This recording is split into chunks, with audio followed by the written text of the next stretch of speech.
said in the Eucharist this morning, I'm honored and humbled to be with you at your general chapter. One brother Broer invited me to speak. I wondered, what could I share with you about a virtue you have been living all your lives? However, the theme of your chapter, faithful and hopeful on the way of mercy, inspired me to gather some thoughts that I hope will assist you and create a deeper understanding of the charism we share. When we see the reality of suffering, random violence, poverty, and societal inequities millions of people face daily, we may ask, how can we embody the virtue of mercy in what seems to be a world without mercy? It's not an easy question, and it's one without an absolute answer. Mercy may seem hopelessly out of place, an impossible ideal, a figment of the imagination for naive people or dreamers. The trend today in our world is to relegate the virtue of mercy to a secular domain, to make it a human intellectual exercise mediated and regulated by society. Thus we hear of mercy clauses in medical care, in drug licensing, requiring discounts or distribution for those unable to pay. This is why a religious and spiritual perspective is essential today to reclaim the true meaning of mercy. In the New Testament, Jesus is the living embodiment of God's mercy. In the Beatitudes, Jesus proclaims, "Blessed are the merciful, for they will show mercy." By his miracles, teachings, parables, and ordinary interactions, Jesus manifested God's mercy in dynamic, life-giving ways.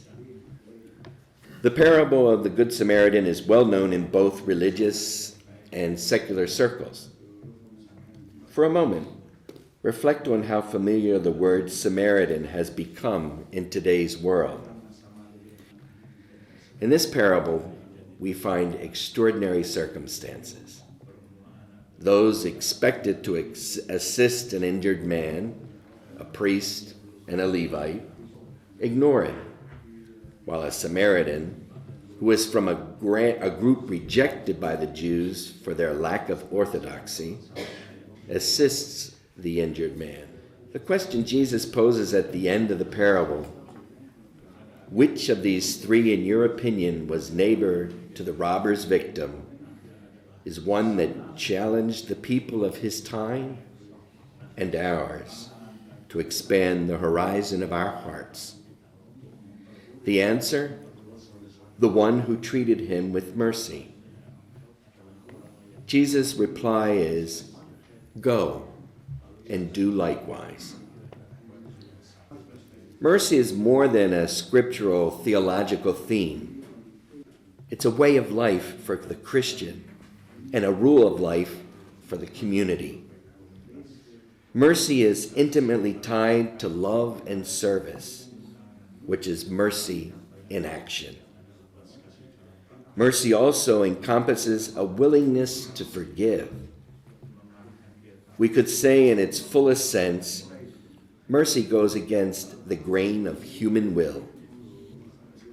To be able to love and serve others without expecting anything in return, and to forgive when we have been wronged, is truly God's mercy at work in us.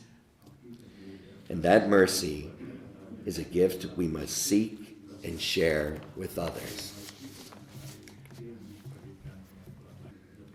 The lives of the saints show us dramatic, compelling lessons in the mercy of God. This was the lesson that St. Vincent de Paul learned, although it came to him later in life. As a young man, Vincent proudly raised himself up from peasant stock, became educated, ordained, held a comfortable position as chaplain to a wealthy family near Paris. On the surface, it seemed Vincent had all that he wanted or needed in life. Yet he was restless and wanted something more, although he could not name the nature of his discontent.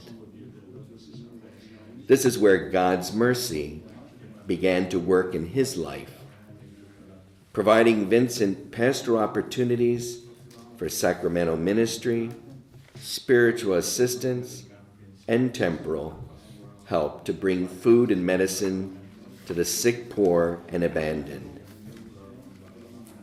The need for mercy in the lives of these people overwhelmed Vincent, and he responded with an open heart, a generous spirit, a keen intellect, and great organizational skills. The rest, as they say, is history. Today, almost 4 centuries later, this heritage of hope, which we call the Vincentian charism, is alive, well, and growing throughout the world. Promoting a culture of mercy, both in your works and to the wider society, starts in the hearts and houses of members of this community.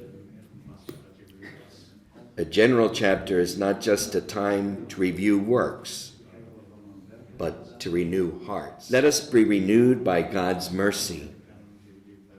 Let us be loved by Jesus.